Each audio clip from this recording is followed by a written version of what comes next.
Hi అండి, welcome to tasty house. ఈరోజు మన ఛానల్లో రెసిపీ ఉలవచారు కోడిగుడ్డు అండి. పాతకాలం నాటి వంట.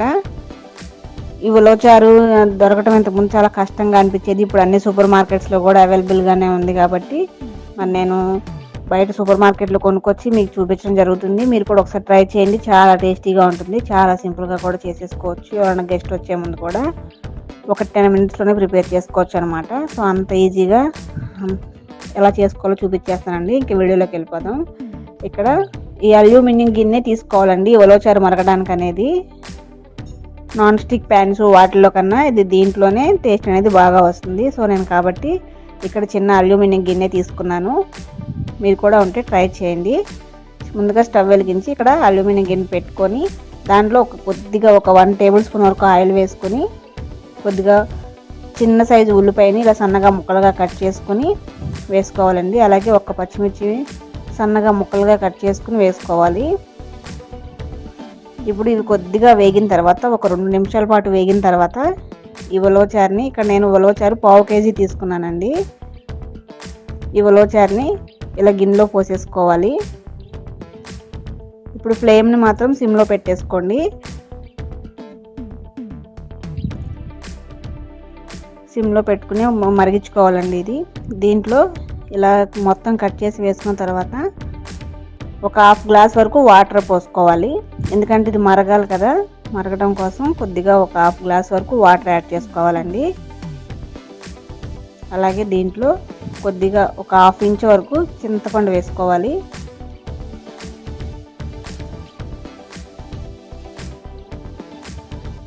అలాగే ఒక 1/2 టేబుల్ స్పూన్ బెల్లం అండి, బెల్లం వేసుకోవాలి. ఈ బెల్లం వేసుకోవడం వల్ల టేస్ట్ అనేది బ్యాలెన్సింగ్గా ఉంటుంది, అందుకని వేసాను. ఒక 1/2 టేబుల్ స్పూన్ వరకు పసుపు యాడ్ చేసుకోవాలి. దీంట్లో ఆల్రెడీ ఉప్పు కలిపే ఉంటుంది కాబట్టి ఇప్పుడు వచ్చే ప్యాకెట్లో నేను సాల్ట్ కొద్దిగానే వేసుకున్నాను. మీరు కూడా రుచికి సరిపడా వేసుకోండి. అలాగే 1 టేబుల్ స్పూన్ వరకు కారం యాడ్ చేసుకున్నాను. కారం ఎక్కువ తినే వాళ్ళైతే ఇంకొంచెం కారమైనా యాడ్ చేసుకోవచ్చు. ఇలా మొత్తం వేసుకుని ఒకసారి కలిపేసుకోవాలి.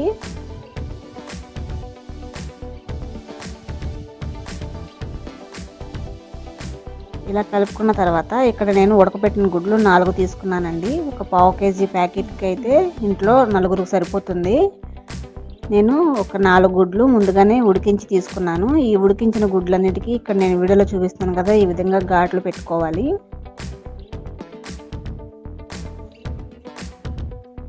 ఈ విధంగా ఘాట్లు పెట్టుకుని ఈ ఉలవచారులో వేసేసుకోవాలండి. ఈ ఉలవచారులో ఈ గుడ్డు అనేది బాగా ఉడకాలన్నమాట.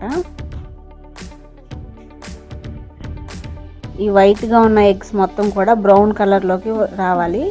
అప్పుడు పర్ఫెక్ట్గా ఉడికినట్టే ఈ ఉలవచారు. ఇలా గుడ్లు కూడా వేసుకున్న తర్వాత ఒకసారి మొత్తం కలుపుకోవాలి. గుడ్లు కూడా వేసి మూత పెట్టేసి ఉడికించుకోవాలండి. మధ్య మధ్యలో కలుపుకుంటూ, చూసారు కదా ఇక్కడ నేను ఎగ్ మీకు చూపిస్తున్నాను చూడండి, చక్కగా బ్రౌన్ కలర్లోకి వచ్చింది. కలర్ కూడా మారింది. వైట్గా ఉన్న ఎగ్ ఇలా అయితే కొంచెం థిక్గా అయింది, చూసారు కదా. ఇంకా పర్ఫెక్ట్గా ఉడికిపోయినట్టే. ఇది పక్కన పెట్టేసుకుని ఇప్పుడు వేరొక ప్యాన్ తీసుకుని స్టవ్ వెలిగించి దాంట్లో తాలింపు కోసం నేను నెయ్యి వేసుకున్నానండి. నెయ్యి వేసుకోవడం వల్ల ఏంటంటే మంచి టేస్ట్ వస్తుంది. ఆయిల్ కన్నా నెయ్యి అయితే టేస్ట్ బాగుంటుందని వేసాను. ఒకవేళ మీకు నెయ్యి వేసుకోవడం ఇష్టం లేదు అంటే కనుక ఆయిల్తోనైనా సరే పోపు వేసుకోవచ్చు. ఈ నెయ్యి కూడా వేడైన తర్వాత దీంట్లోనే కొద్దిగా తాలింపు దినుసులు వేసుకోవాలి. అలాగే 2 ఎండుమిర్చి వేసుకోవాలి.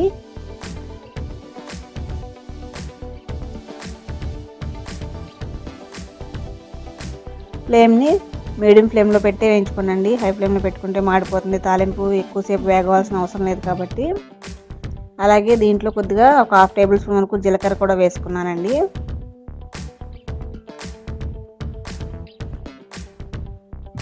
తాలింపు కొద్దిగా వేగిన తర్వాత లాస్ట్లో కరివేపాకు వేసేసుకోవాలి. అంతే అండి, చూసారు కదా ఈ ఉలవచారు. ఇప్పుడు ఈ తాలింపు మొత్తం ఉలవచారులో వేసేసుకోవాలి. అంతే అండి, చాలా సింపుల్గా అనిపించింది కదా మీకు కూడా. ఈ వీడియో మీకు కూడా నచ్చుతుందని అనుకుంటున్నాను. ఈ వీడియో మీకు నచ్చితే కనుక మీరు కూడా ఒకసారి ఈ రెసిపీని ట్రై చేయండి. ఈ రెసిపీ మీరు ఎంతమంది తెలుసు ఈ కోడిగుడ్డు ఉలవచారు అది కూడా కామెంట్ బాక్స్లో కామెంట్ చేసేసేయండి. వీడియో నచ్చితే కనుక మీ ఫ్రెండ్స్కి రిలేటివ్స్కి షేర్ చేసేయండి. దానికంటే ముందు మన టేస్టీ హౌస్ ఛానల్ని సబ్స్క్రైబ్ కూడా చేసేసేయండి. Thanks for watching.